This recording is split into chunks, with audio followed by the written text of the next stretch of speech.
종말론 강해의 세 번째. 이 시간에는 우리 종말을 예수님이 어떻게 맞이하셨는가, 예수님의 모델을 우리가 상고해 보도록 하겠습니다. 그래서 이 봄, 여름, 가을 그리고 사랑의 책 292페이지에 있는 예수님의 기도를 낭독하고자 합니다. 예수님의 기도. 우리는 예수님의 기도에서 종말을 맞이하는 성도의 자세를 배울 수 있다. 예수님은 그의 생애를 기도로 살아가셨다. 아침에 기도하셨고 저녁에 기도하셨다.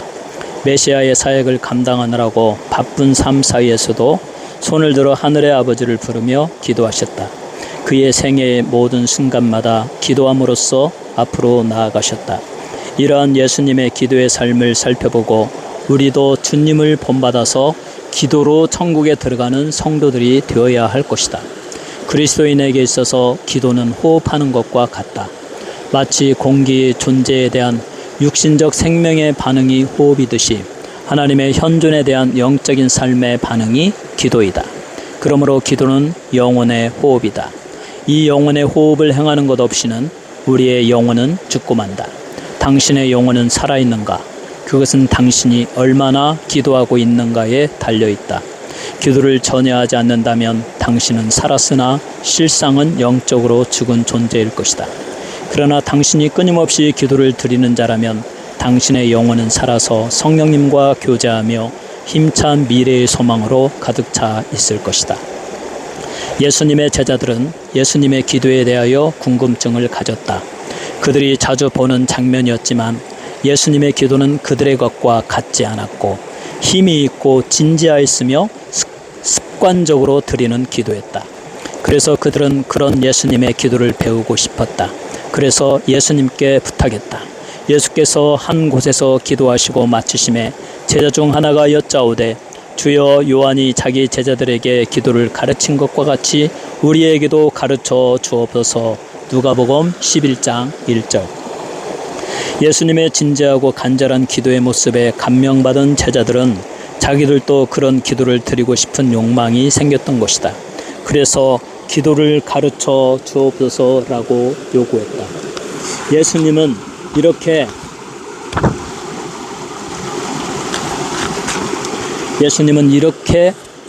기도하는 사람이셨다. 이렇게 제자들도 흠모할 만큼 기도의 삶을 사셨다. 누가복음은 인간으로 오신 예수님이신 인자를 강조한다. 그래서 누가는 연약한 인간 예수님이 어떻게 기도를 통하여 그 아름답고 위대한 삶을 살아가시는지를 우리에게 보여주고 있다. 예수님은 우리와 같은 육신의 몸을 입은 인간이셨다. 하나님의 아들로서의 신성이 그에게 존재하였지만 또한 인간으로서의 나약한 모습이 함께 있었던 것이다. 그래서 예수님은 길을 가다가 피곤하여 길에 주저앉으셨고 풍랑이 있는 고깃배에서 피곤하여 깊은 잠이 드셨다. 오랜 여행에 목이 마르셨고 배고픔을 느끼셨다. 다른 사람들의 슬픔에 함께 눈물을 흘리며 우셨다. 누가는 이와 같은 연약한 인간의 모습으로서의 예수님을 소개하고 있다. 그래서 누가는 예수님의 기도 생활을 강조한다.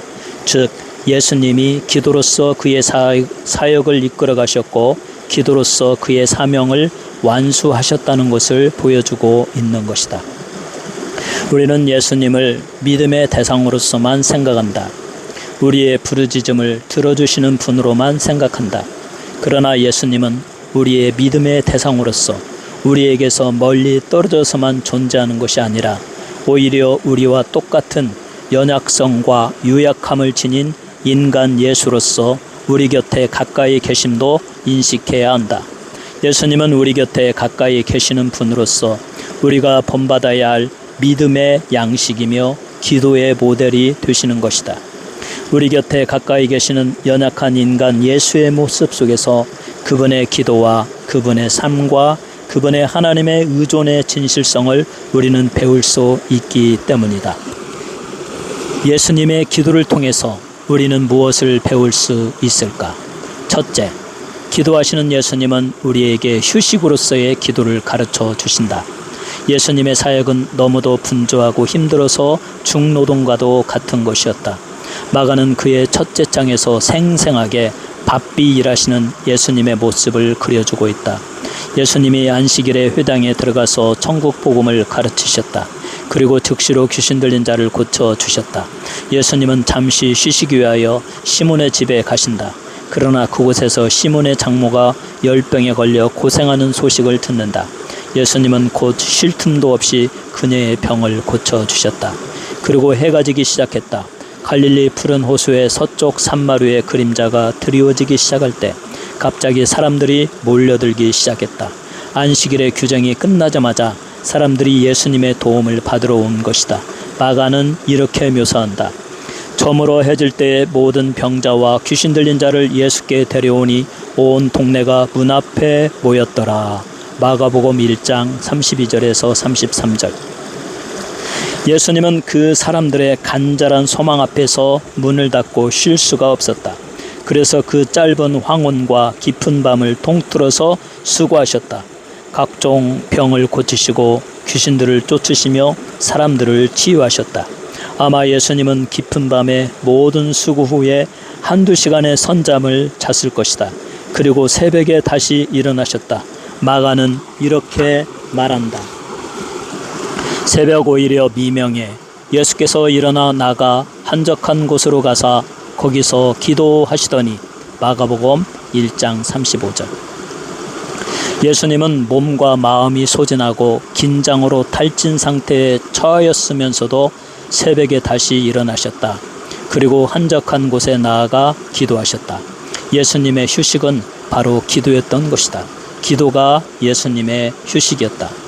얼마나 우리는 조용한 하나님과의 교제 속에서 우리의 영혼을 진정시키고 영혼과 몸을 새롭게 하는 힘의 원천을 차단시키는 일을 자주 하는가? 우리는 피곤할 때 육신적 쉼을 추구한다. 육체가 피곤할수록 기도를 멀리한다. 그러나 예수님은 그 반대였다. 피곤할수록 더욱더 하나님께 엎드렸다. 예수님께는 일과 기도가 함께 갔다. 우리도 마찬가지다. 우리의 모든 일에는 기도가 먼저 앞서가야 한다. 수고할수록 더욱 기도를 통하여 우리의 영혼과 육신이 쉼을 얻어야 한다. 또 기도할수록 우리는 더욱 열심히 일을 해야 한다. 예수님처럼 바쁠수록 더욱 기도해야 하고 그리고 기도할수록 더욱 열심히 일해야 한다. 이처럼 기도와 일은 함께 가야 하고 그리고 바쁜 중에도 기도가 우리의 쉼이 되게 해야 한다. 우리를 또 예수님처럼 영혼이 쉼을 얻고 육신이 휴식을 취하는 그 고요한 기도의 시간을 더 자주, 더 많이 가져야 한다. 둘째, 예수님의 기도는 인생의 슬픔을 위한 준비였다. 예수님은 사역의 중요한 순간마다 또 업무가 클 때마다 밤새워 기도하셨다. 제자들을 선택하기 전날 밤새워 기도하고 12사도를 선택하셨다. 메시아로서의 사명을 제자들에게 이해시켜야 할 때에 산에 올라가 밤새도록 기도하셨다. 그러나 예수님의 기도가 가장 간절하고 애절하게 나타난 것은 겟세마네 동산의 밤이었다. 아들이 아버지를 향하여 몇 번이고 간절하게 도움을 요청하는 나약한 인간의 모습이 겟세마네 언덕의 올리브나무 아래에서 그려지고 있는 것이다. 누가는 이렇게 말한다. 예수께서 힘쓰고 애써 더욱 간절히 기도하시니 땀이 땅에 떨어지는 피방울같이 되더라. 누가복음 22장 44절. 얼마나 간절하고 애타게 아버지의 도움을 구하였는지 사자가 하늘로부터 예수께 나타나 힘을 돕더라 라고 했다. 이 간절한 기도 위에 고통은 끝나고 갈등은 확신으로 변화했다. 그리고 승리하셨다. 예수님은 아무도 범할 수 없는 낯선 고요와 엄숙함을 가지고 군병들에게 나아가셨다. 그리고 자신의 몸을 그들에게 맡기셨다. 묵묵히 모든 모욕과 멸시를 받으시고 예수님은 하나님의 뜻대로 십자가에 달리셨다. 예수님의 기도, 연약한 인간으로서 아버지 하나님의 뜻을 따르기 위하여 눈물 흘렸던 예수님의 기도를 생각하면 우리는 감사함을 느끼게 된다. 무릎 꿇는 구세주가 우리의 삶의 방식을 가르쳐 주시기 때문이다. 오직 기도만이 우리의 슬픔을 대비하는 대비책이 되는 것이다. 먼 훗날 죽음을 기쁨으로 맞이할 수 있는 든든한 보증수표가 된다는 가르침을 주시는 것이다. 우리의 미래를 위하여 예수님처럼 기도해야 한다. 우리의 눈물이 많으면 많을수록 미래의 슬픔은 감소하고 기쁨은 배가 될 것이다.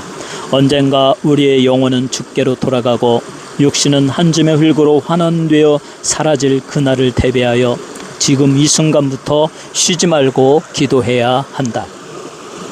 셋째, 기도는 성령님을 부른다. 예수님이 연약한 인간의 모습으로 겟세마네 동산에서 몸부림칠 때 성령님이 하늘로부터 내려서 예수님을 도우셨다.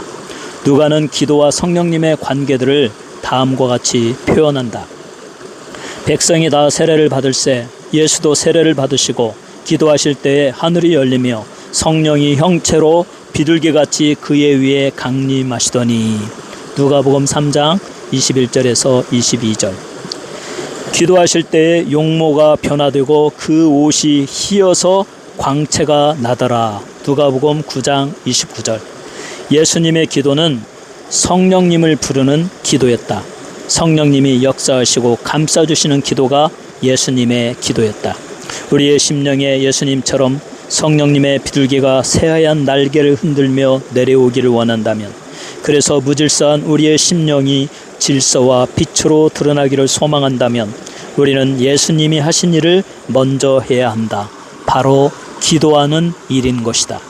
우리의 머리에 하나님의 이름이 새겨지고 우리의 얼굴에 성령님의 광채가 드러나기를 원한다면 예수님처럼 기도해야 한다. 오직 기도하는 것에 의해 하나님의 영은 우리의 심령에 가득 차고 우리의 얼굴에는 밝은 빛이 빛나며 우리의 벌거벗은 몸에는 하늘의 신령한 옷이 입혀지게 될 것이다. 예수님처럼 기도하여서 성령 충만한 삶을 살기를 바란다. 그리고 천국으로의 들어감을 자연스럽게 기쁘고 평화롭게 들어가기를 바란다. 아멘.